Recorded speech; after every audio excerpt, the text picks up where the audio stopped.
大家好，又係我 Edison 啊！我哋今次嚟到北九州自駕遊，會由福岡啦落去熊本啦，再經別府、由步院，最尾翻返去福岡嘅。咁我哋主要會試下九州拉麵啦，始終有博多拉麵、熊本拉麵等等，其實都有唔同嘅代表性啦。喺湯底、麵條、配料都有啲唔同嘅，咁我哋就試下佢哋嘅分別啦。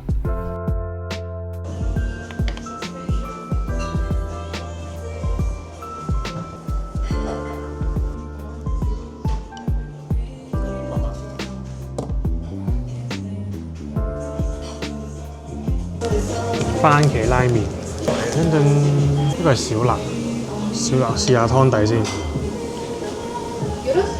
咦，唔係好 outstanding 啫喎。雖然佢本身個賣相都唔係好 outstanding，但係呢間嘢咧喺 Google 就好多分，4.6分，有2700個評價，係嘛？誇張。咁我試埋個麵先啦，湯底就暫時就好似一般。個麵質 OK 嘅，我覺得。個麵質又細啲嘅感覺。有啲似一蘭嗰隻麵，佢樣都似嘅，都冇咁肥嘅。普通嘅肥豬肉就完全冇特別，佢唔係好濃嘅喎。點解會咁高分嘅？睇有咩評價？可能24小時。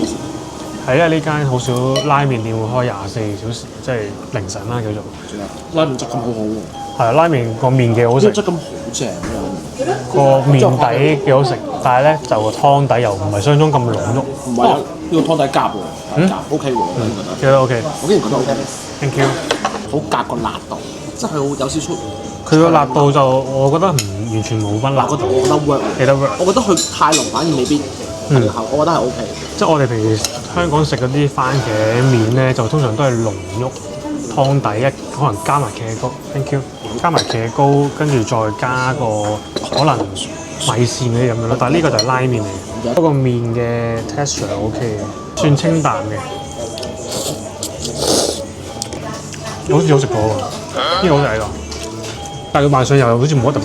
咁我哋咧之後會再試埋其他嘅分店，因為其實咧啱啱有一間咧排到勁長龍，係有6000個人 comment， 跟住就雖然得4分，但係咧就已經排滿咗接近20個日本人，我諗應該都係30-40個。係啊，呢成條街都係。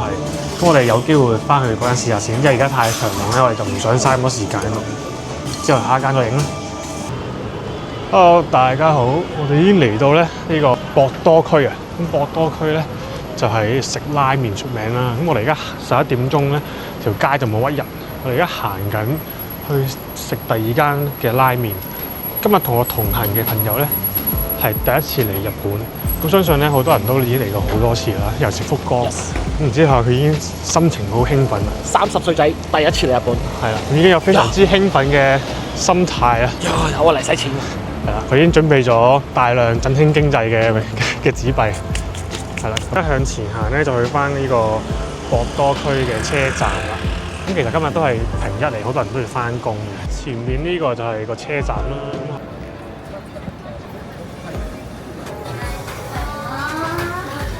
呢個跟住行嘢啦，呢個都係。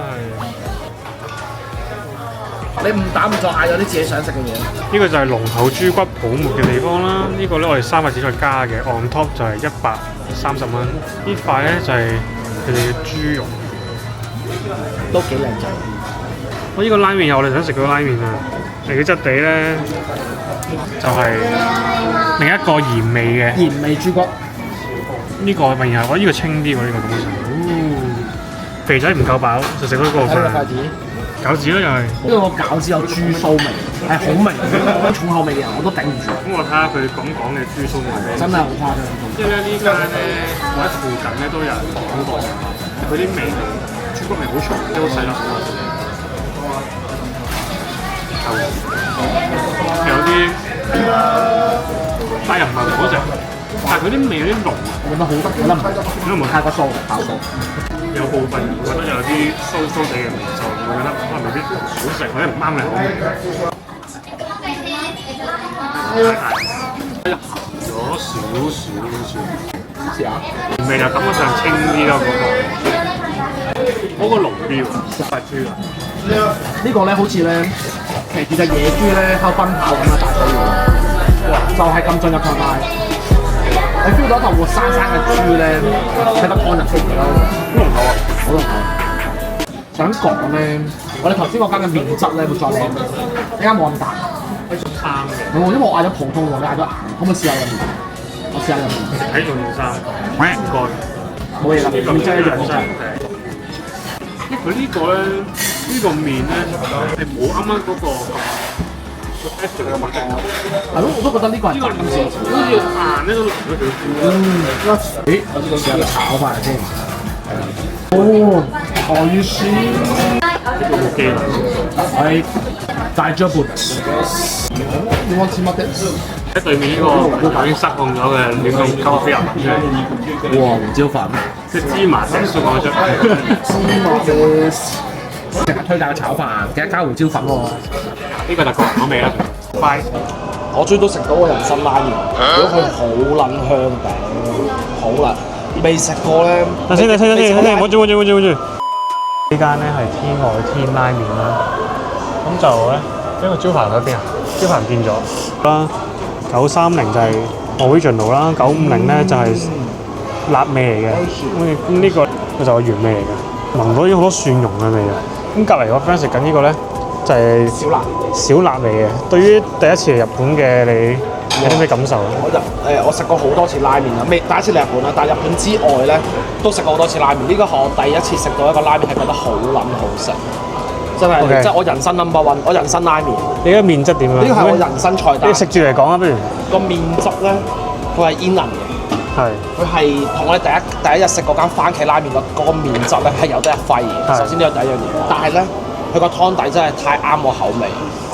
佢係中意食蒜嘅人咧，中意食炸蒜嗰種香氣嘅人咧，好香喎呢個真係。走唔甩㗎啦，真係走唔甩，真係唔好話翻轉頭。初一開始食係有少少一蘭嘅味道，跟住之後開始咧，一蘭垃圾。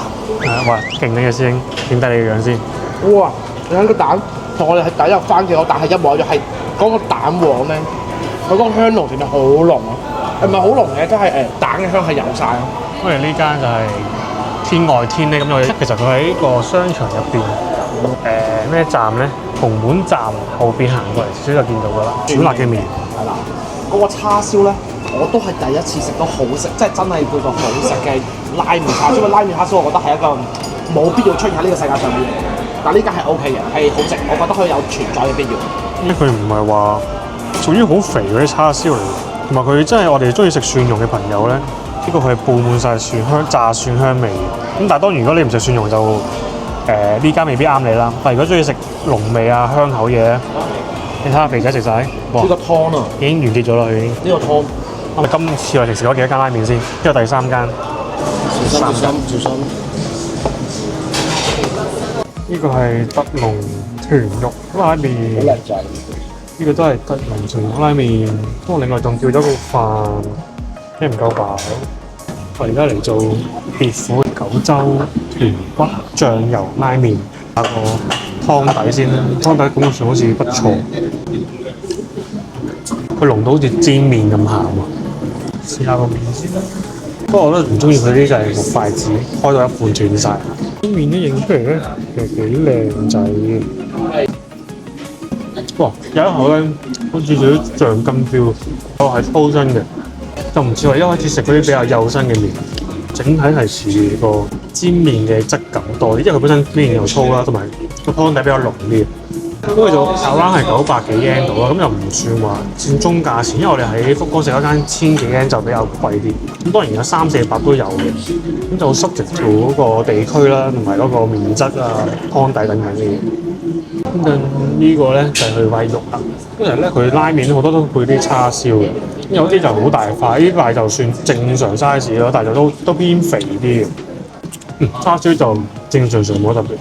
試埋個蛋，我覺得叉燒有煙燻味，煙燻味，少少煙燻味 OK。蛋就半熟啦，但係又我覺得少少 overcook 咗啦。咁但係可以再寒心啲，又再正啲。咁我哋想食嗰間又已經係嗰啲麵病咗，熄 lift 佢，即係呢兩日就係今日開始熄 lift。嗱熄 lift 到聽日咯。咁但係聽日我哋可能已經夜晚已經離開咯。喺九州地區食咗啲咩拉麵都同大家分享下。所以我見到啲 comment 話偏鹹，都真係少少偏鹹。不如等我講講，我係啲濃味友嚟。你又講啊？你有濃味友？我覺得佢嘅鹹度對嚟講咧，對於我嚟講係屬於都係偏鹹一啲啲嘅，但係我嘅 range 入邊嘅鹹油。同埋呢間店咧，我冇記錯咧，佢後邊個牌又寫住你係可以揀咧，冇咁濃嘅，應該好似係，我唔知係咪咧，我睇唔明日文啦。應該係，但係就我見到有3種唔同嘅揀法啦，濃啦、普通同薄啦。咁我唔知係咪唔知其實通常咧拉麵，就算可能以前一蘭或者點樣都有啲咩多葱啊、多油啊，或者係嗰啲鹽味嘅多少咁樣嘅，都應該有分揀麵質嘅 soft 同埋 hard 咁樣咯。整體嚟講，我覺得算不錯，但係就未至於話好震驚嗰啲。好似我哋咁咯，夜晚揾唔到其他間咪揀呢間11點3。係啊，咁啊同即係中規中矩暫時嚟講。第4間，咁我哋盡量會再挑戰其他嘅情況。我哋先，拜。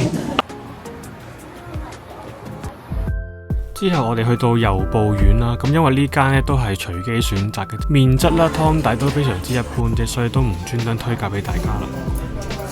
因為我哋都叫咗臘味啦，咁可能因為佢嘅臘味都真係蓋過晒所有豬骨湯咧，所以都食唔到一個湯底嘅味道。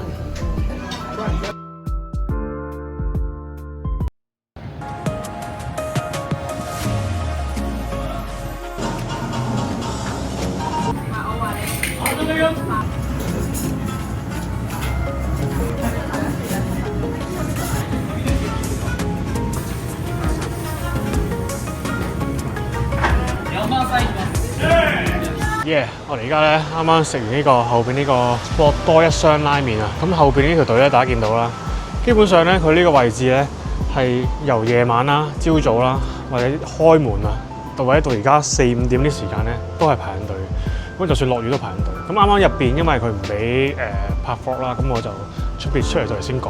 咁其實佢都係好濃嘅豬骨湯，咁呢個就一定係即係冇得輸噶啦。咁但係咧，我食咗大概4、5間拉麵度咧，咁其實咧講真，大家嘅味道其實都係主要用豬骨嚟做嘅。咁啊，大家講緊係個湯嘅濃淡度啦。咁啊，佢有個 gimmick 咧，就係佢會可以自己加個生蒜，咁啊成粒蒜頭去壓溶變成蓉啦。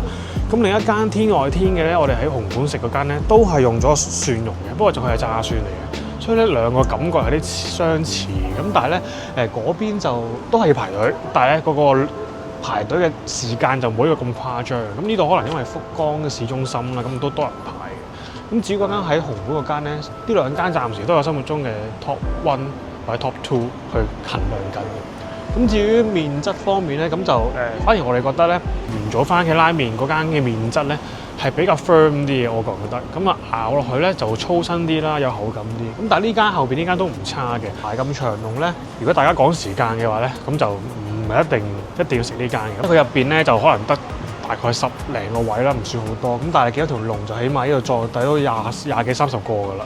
朋友嘅意見。間個係啦，即係我同你一樣啦。元祖番茄拉麵嗰個蛋咧，個肉子蛋係有蛋香味，呢間係冇嘅。係啦，嗰間番茄元祖咧嘅麵質咧係真係煙韌啲，係正嘅，即係食完係翻尋味，仲有麵粉香。翻尋味呢間係冇嘅。咁呢間咧我其實都唔太了解點解要排隊，可能因為佢個豬骨咧係熬到有啲骨係碎晒個底度咧，有啲豬骨渣喺度嘅。咁其實老實講個湯係唔錯嘅，佢唔屬於死鹹，係屬於溫和嘅鹹嘅。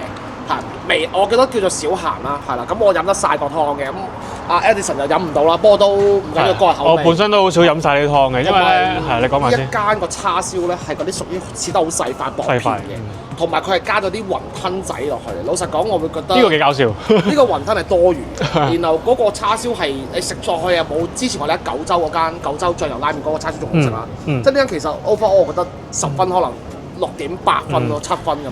係，因為我哋喺別府咧食咗一間叫做九州豬骨嘅，嗰個咧都有拍到片嘅。咁但係咧嗰個就我自己覺得就比較偏鹹啲，因為佢用咗可能醬油啦。咁但係就但係佢嗰間就唔使點排隊嘅，同埋感覺上佢好大碗。我 friend 話齋，佢啲豬肉咧係大塊好多嘅。咁當然啦，我哋食拉麵睇好多嘢嘅，湯底啊、麵啊，或者係仲有其他配料。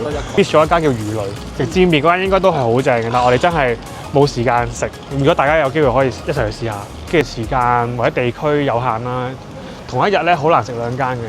即係當然你要揀挑戰係可以，但係變咗就可能會對第二間唔公平，因為食到個人漏咗咧，再食第二間咧係會影響嗰個評分嘅，我覺得。所以我哋每日要清一清味蕾先，跟住再去挑戰第二間就會比較公平啲啦。咁啊，我哋呢個，因為我哋都食咗好多嘢嘅，不過我哋今次主題咧係拉麵先，咁啊下次有機會挑戰其他主題啦。OK，拜。